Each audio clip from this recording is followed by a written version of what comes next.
Having been provoked by the title of the symposium, The Future of Permanence, I have to admit that permanence makes me nervous.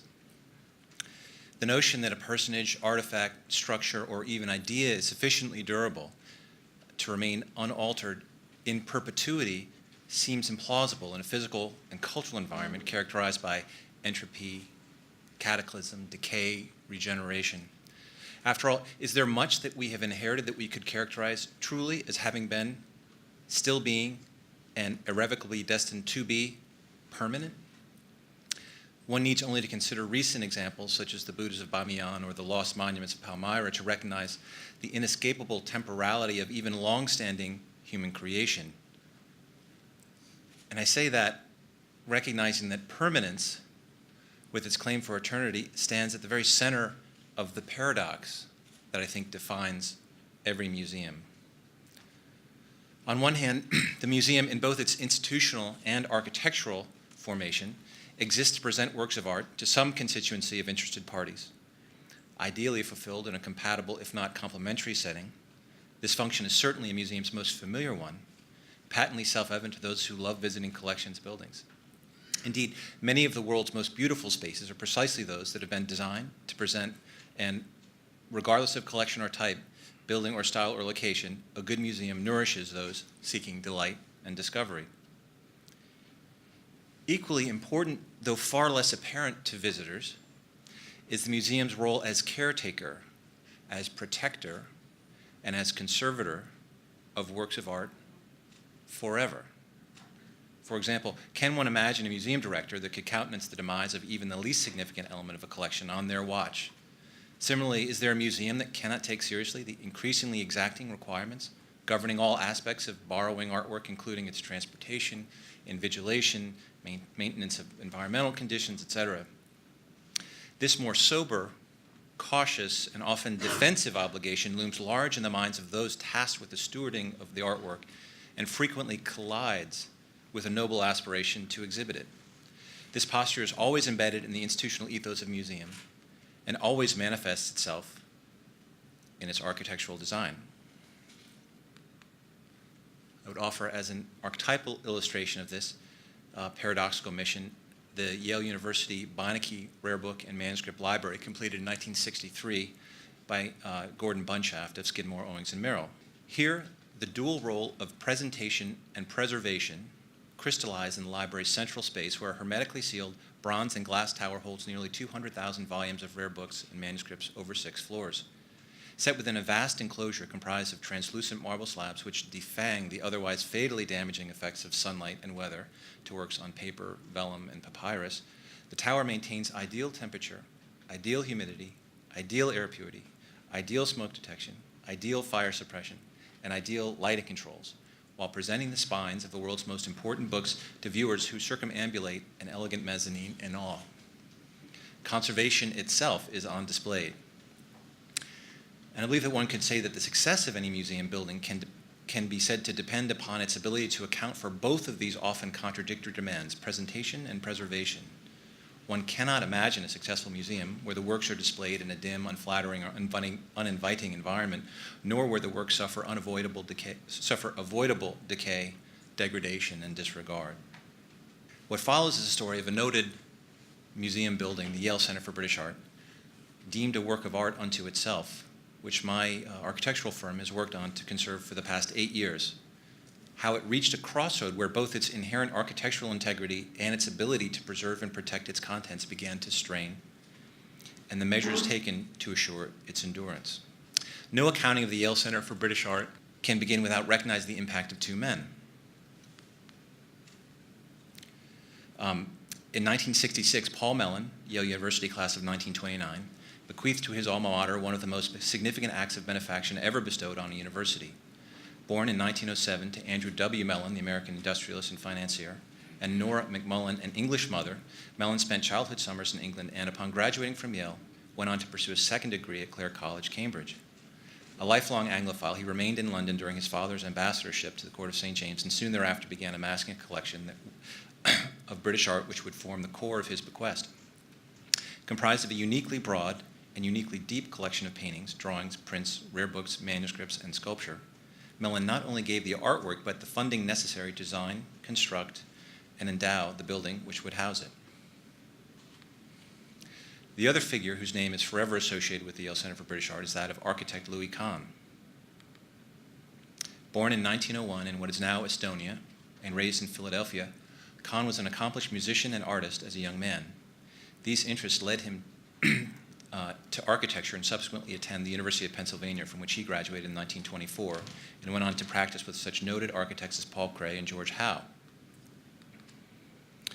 An incontestably brilliant architect and artist, Kahn was best known as an educator and theoretician for most of his early career. It was not until 1951 when he won the commission to design the expansion of the Yale Art Gallery, largely due to the endorsement of chair of the architectural department at Yale, George Howe, that Kahn's career was launched. While the Yale Art Gallery, the university's first modernist building, and Kahn's first large-scale commission had been largely successful, it was not without some controversy. And as it came time to select an architect for Mellon's bequest, Kahn was among a group of contenders that included Philip Johnson, Robert Venturi, and I.M. Pei. Nonetheless, Kahn was selected on the strength of his recently completed Salk Institute in La Jolla, California, and the still under construction Kimball Art Museum in Fort Worth. Located at the southern edge of the Yale campus, the building site was somewhat controversial. Never before had Yale, still affected by the civil unrest that beset New Haven 2 years prior, built its core campus across Chapel Street, New Haven's historic boundary between town and gown. The design launched in 1970, and by late 71, the design of the current building was largely in place and approved for development by Yale Corporation at the end of that year.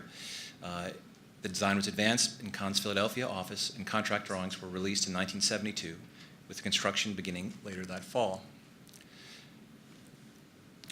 Alas, Kahn would die in New York City in March of 1974, with the building structure only reaching the second floor. The firm of Pilecchia and Myers, comprised of two of Kahn's former staff, Anthony Pilecchia and Marshall Myers, was hired by Yale to oversee the completion of the project. Construction was substantially concluded in 1975, and the center opened its doors to the public in April of 1977. And here we see the building from Chapel Street shortly after completion, and much as it appears today.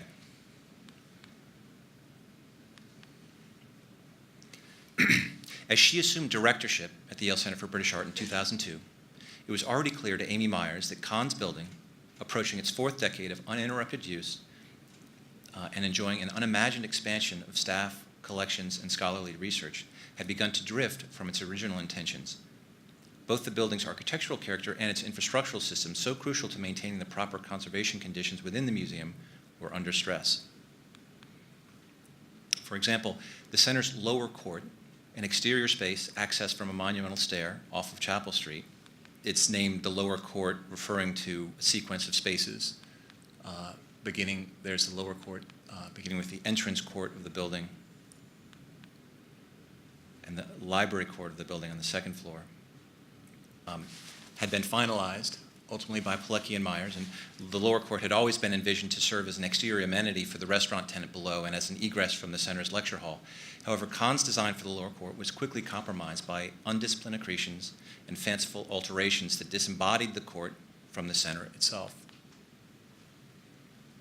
Incongruous trellises, latticework, and small structures haphazardly colonized the space once precisely defined and conceived. Its association with the center had been completely camouflaged and was largely imperceptible to passersby on Chapel Street. Worse still was the desperate failing condition of the stairs themselves. Intended as a monumental public amenity, the steps and the lower court had become dangerous, unusable, and unsightly, and signaled the most visible symptom of a larger set of issues looming on the building's horizon. Recognizing the inefficiency and occasional danger of addressing such necessary work as in piecemeal fashion, Myers instead directed her attention to a comprehensive assessment of the building so that larger priorities could be identified, policies regarding renewal and preservation established, and a deliberate process be instated towards preemptively addressing mounting needs in the building. In a stroke of prescience, Myers commissioned the London-based conservation architects Peter Inskip and Peter Jenkins Architects to embark on a study of the building, which ultimately resulted in the book Louis I. Kahn and the Yale Center for British Art. Used heavily even in manuscript form by our firm, the book provides a history of the building and its construction, identification and ranking of the culturally significant elements, and a set of policies to address the looming repair, maintenance, restoration, preservation required for contemporary life at the center. This guide proved instrumental throughout a series of phased projects, beginning with the restoration of the lower court itself that our office undertook in 2008, and that in hindsight have been gathered together under a collective title, the Yale Center for British Art Building Conservation Project. Spanning virtually the entire building at various levels of intensity, the work executed, in particular from 2013 to 2016, addressed the following four interconnected categories: building finishes and exhibition, where aging, worn finishes throughout the center needed refurbishment or replacement. Programmatic demands, where a growing collection and visitorship demanded reconfigured and adapted administrative, educational, curatorial, and conservation spaces. Thirdly, building systems, wherein the suite of the building systems, among them electrical, heating, ventilation, air conditioning, plumbing, lighting, control, fire safety, also ingeniously devised by Kahn and his collaborators, had reached the end of their useful lives. New systems such as sprinklers, enhanced security, smoke management, digital technology, Wi-Fi connectivity, and others needed to be woven into the fabric of the building. While ever concerned for the well-being of people in the structure, many of these initiatives were prompted by the mandate that the artwork was properly protected for future generations. And finally, the fourth category, patron amenities, always lauded for its inviting and serene setting, the center sought ways to make its visitors even more welcome and comfortable. One of the most gratifying aspects of the conservation project was the reinstatement of Kahn's original premise for the long gallery on the fourth floor's southern edge, which you see here during construction. Following Kahn's death, the space had been reconceived as an enfilade gallery, subdivided with large, what the center calls pogo panels, temporary installation panels that you see here is one painted blue, that had come to be hung with a sparse density of paintings. The space is now flamboyantly elongated and much more akin to the original vision for the room itself, and features paintings organized thematically. The rest of the collection is largely chronological. This long space is all entirely thematical, and is meant to recall the salon-style hang that typified the era when many of the collection's paintings were indeed created. In the category of programmatic adaptation, with an ever-increasing collection and a consequent need to house, administer, curate, and conserve works, the project undertook a number of modest spatial reconfigurations that better suited the current staffing within the building. Here we see the study room as restored in 2013. This is the space that's used by two of the curatorial departments, the prints and drawings and rare books and manuscripts departments, to display and present works on paper, and where the offices are redistributed to accommodate a larger number of collection storage cabinets and furniture upgrades. Being a teaching institution, it's no surprise that the lecture hall was a focus of significant attention during the building conservation project. With failing seating, primitive theatrical lighting, underserved power, and inadequate audiovisual technology, the lecture hall could not keep up with the center's ever-expanding program of offerings that had grown beyond the conventional lectures to include theatrical performances, film, music, and even dance. To include the replacement of seating, the reconfiguration of seating, locations to facilitate the installation of handrails, power distribution throughout seating, Wi-Fi service throughout the room, new LED theatrical lighting, new stage floor with newfound ability to connect to the projection booth, and extensive audiovisual improvements, which include the ability for simulcasting. Additionally, as the demands for teaching from the collection grew, an office was converted to a collection seminar room, which allows classes to assemble in an intimate setting and to review works in various media and format. The third category, and perhaps the most complex, was the extensive reworking of the building's infrastructural systems, what Kahn had comprehensively dubbed services. With the requirement that the collection and most of the staff remain in the building throughout the construction, the project demanded intricate planning both in the design and construction phases. This was particularly challenging to the renovation of the building's electrical and mechanical spaces, which Kahn labeled the heart and the lungs of the building, respectively, which would need to remain fully functioning so as to maintain the environmental conditions vital to the safety of the artwork stored within. Extending Kahn's anatomical metaphor, we cracked open the sternum of the patient by utilizing an accessway in the parking lot through which the building's entire bank of electrical switchgear, the heart, was removed and replaced over the course of 2 weeks, and which enabled, once refed, subsequent upgrades of the mechanical system.